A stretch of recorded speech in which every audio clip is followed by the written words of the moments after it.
Hi, I'm John Hornick. Welcome to Lesson 78, Chef's Apprentice, Learning to Cook Like a Pro, one small plate at a time. This lesson is Lobster Flan. This is really a unique dish that you probably won't see in restaurants, unless they learned it here. The taste is surprisingly light for a rich dish, but it can almost pass as a dessert because of lobster's natural sweetness. Though easy to prepare, it will knock your guests' socks off. Here you will practice making a savory custard or flan using a water bath. You might want to make a couple of extra custards in case one or two of them break or fall apart as you're unmolding them. Note that the lobster will sink to the bottom of each ramekin, making a darker layer on top of each flan after it's inverted onto the serving plate. The challenge here is to make 6 flans that are perfect in doneness, texture, and appearance. Techniques today are chopping, bringing to a boil and steeping, beating eggs, seasoning and adjusting seasoning, pureeing, baking and baking in a water bath, making a flan, and garnishing. So let's start cooking. All right, let's talk about the mise en place for lesson 78. We're going to need to have 1.5 cups of heavy cream, and I'm just going to go ahead and put that right into the saucepan, which is actually the first step on our prep list. Then we'll need to have 1.5 cups of milk and about 1/2 cup of finely chopped shallots. Try to get all of those out of there if I can. And then we'll need to have 1 cinnamon stick. And then we're going to need to have a vanilla bean. Now what you do with a vanilla bean is you take a paring knife and you split it down the middle. And then you try to spread it open a little bit with your knife. And then you take a spoon and you scrape the vanilla out of the vanilla bean as much as you can. And then you drop that, the vanilla bean shell and the vanilla that you've scraped out, you drop that into your saucepan. And I'm going to try to get also what I had on the board here. We want to carry over as much of that vanilla flavor as possible. Now, if you don't happen to have a vanilla bean, you can use 1 teaspoon of vanilla extract, but I think you get more of a vanilla-y flavor from the vanilla bean. Okay, now in addition to those ingredients, we're going to need to have 4 eggs and 2 yolks that have been put in a pretty large bowl and beaten. Why a large bowl? We're going to be tempering that cream in there later and it's going to be hot. So 4 eggs, 4 whole eggs and 2 yolks beaten in your wide, shallow stainless steel bowl. Then you'll need to have about 1 teaspoon of brown sugar, and then about 8 ounces of cooked lobster meat. Now this is actually still frozen. What you need to do though is finely chop it. I see there's a couple of claw pieces here. I'm going to take those out to use as garnish at the end. But if you don't have those claw pieces, you don't have to do the garnish. But what you want to do is have 8 ounces of finely chopped lobster meat, and if you have some extra pieces for garnish, that's great. Then you'll need to have some ground white pepper and some kosher salt, and then we're going to need to have some tobiko caviar for garnish at the end. Now, tobiko is actually flying fish roe. It used to be easy to find at Whole Foods. It's getting harder and harder to find. You can get it online. This is actually ginger whitefish roe. It's a small roe. It's kind of orangish in color. You can also get it in other colors. And really what we're using this for is a little bit of taste, but more of appearance, okay? And this has kind of a gingery flavor to it. That's going to add something to our dish that I didn't really intend, but this is what I found, okay? Now, if you can't find the tobiko caviar or any substitute like this whitefish roe, you could use cracked red pepper. You could use red sea salt, something that has a little color to it. Okay, that's all the ingredients. We'll break, come back, and I'll show you the equipment for lesson 78. All right, let's talk about equipment. We're going to need to have a cutting board and a chef's knife. We need to have a paring knife. We use that to split open that vanilla bean. We're also going to use it to unmold the flans. We need to have a wide, shallow mixing bowl to beat the eggs and to temper the cream into the eggs. I've already got the eggs into this bowl here.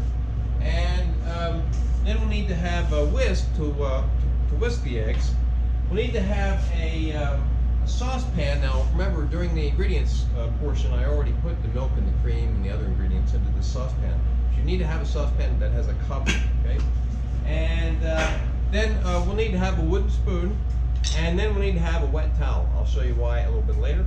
And we're going to need a blender to puree the custard for the flan. We're using the Ninja blender today. We'll need to have a strainer and a rubber spatula and a ladle. We use the ladle to ladle the custard into the ramekins. And then here are the ramekins. We're going to need to have the ramekins, one for each person. I think the description calls for 6. I'm going to do either 3 or 4 tonight.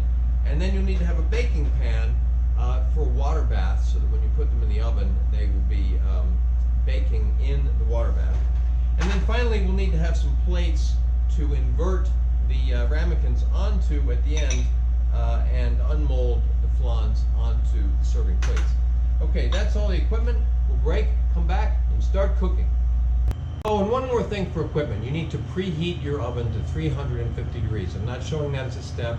Just consider that part of your equipment. Preheat your oven to 350. All right, now we already did the first thing on our prep list, which was to mix the cream, milk, shallots, and cinnamon stick and vanilla in the saucepan. So now what we want to do is bring that to a boil, and we're going to put it on medium heat, and we're going to bring it to a boil. Watch it, because just as it comes to a boil, so we're just bringing it to a boil, we're going to reduce the heat. No, actually, we're going to take it off the heat, cover it, and let it steep. So keep an eye on it so we can take it off the heat just when it comes to a boil.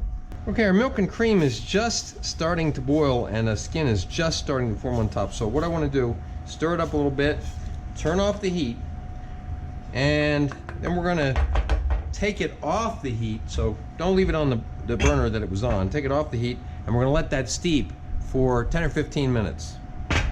Okay, our cream mixture has been steeping for about 15 minutes, and it's cooled down a bit, although I should say it's still a little bit hot to dip your fingers in there. I want to remove the cinnamon stick and the pieces of the bean that we can get. Don't worry about the rest. Okay, now we're going to temper the cream into the eggs. First, I want to give the eggs a little bit more whisking. Okay, and then I'm going to take that wet towel that we have, and we're going to twist it and make a little circle with it on the work surface and put the bowl down into it. That will keep it from moving around, okay? Now, we want to temper the cream into the eggs, and we're going to use a whisk because that adds air.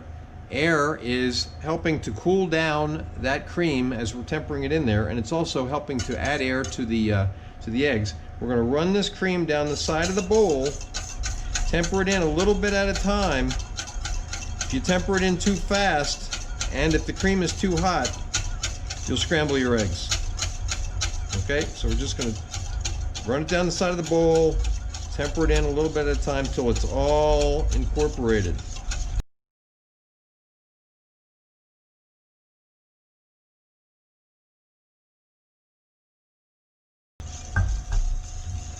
At the very end there, I got out the shallots that were still in the pan. Now, why do we run it down the side of the bowl? We run it down the side of the bowl because the bowl helps to cool the cream as it's running down the side of the bowl. The cold bowl is cooling the cream as it gets down there to the eggs. All right, now let's remove our whisk. Now we want to add the brown sugar, the lobster, and when we did the ingredients, this was still frozen. That's the way I found it in the store. And so now I've chopped it, finally chopped it. We're adding that to the custard mixture. Now we're going to add some salt, lightly. You can always add it. Can't take it out. And we'll add a little bit of ground white pepper. We've used this several times before. Remember, a little bit goes a long way, so don't overuse it, all right? Now we want to mix that up.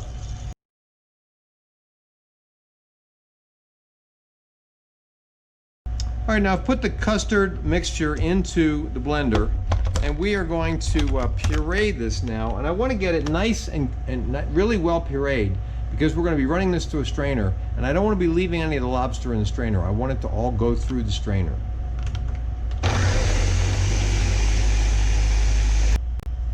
All right, now we want to strain the custard. Get it all out of the blender.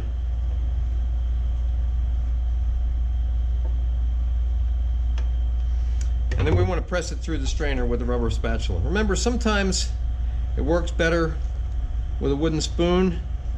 Usually a rubber spatula works well with this application.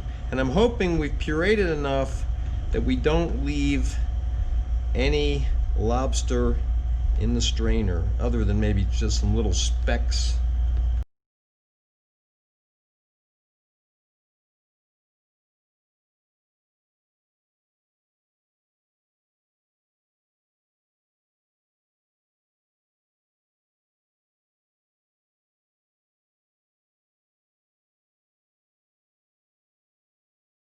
We are going to try the wooden spoon for the latter part of this.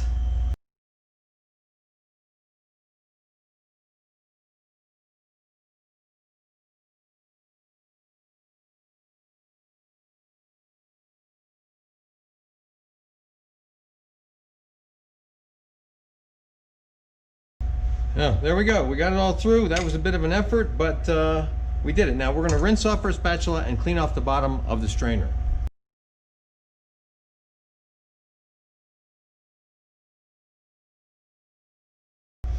All right, we want to mix this up real well.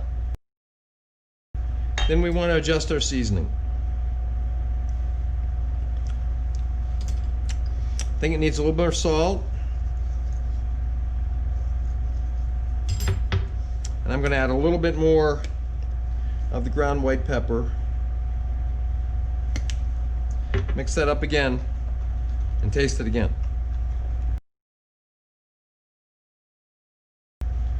All right, let's try it again. Good. Salt is just coming through. Okay, now here's our baking pan with our water bath. The water's about halfway up the pan. We're going to put the ramekin into the pan, and then we're going to ladle the custard into the ramekins.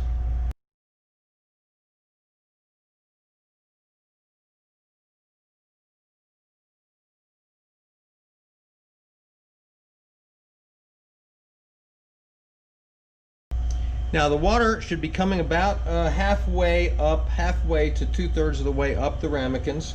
If they're not, if it isn't, just add a little bit more water.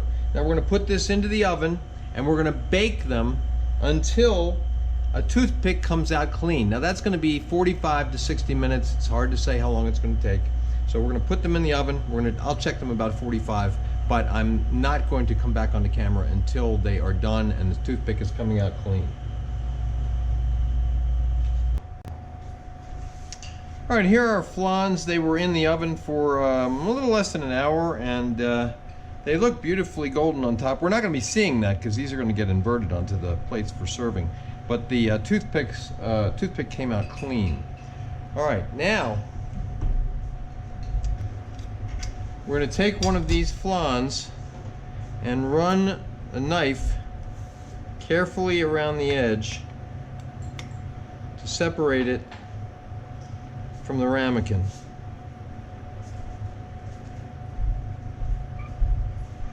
I like to go around a couple of times to make sure I haven't missed any area.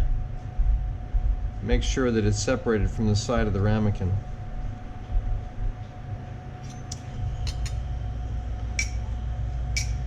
Then we're going to invert it on a plate. Now you can do it like this. This is probably the easiest way.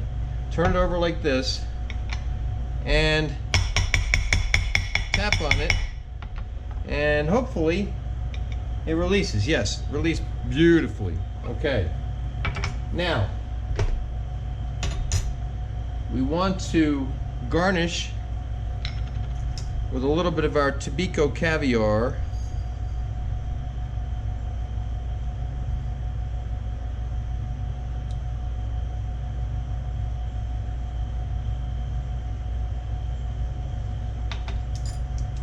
And I mentioned earlier that if you didn't have the tobiko, you could use a little red sea salt.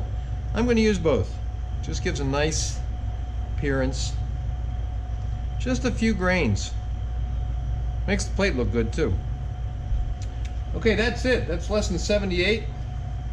The lobster flan. You can see photos of the final dish at my Instagram, which is at Chef's Apprentice, Cook Like a Pro. Next up is the wild mushroom cigar with truffle butter. Please remember to subscribe to my channel, and thanks for watching.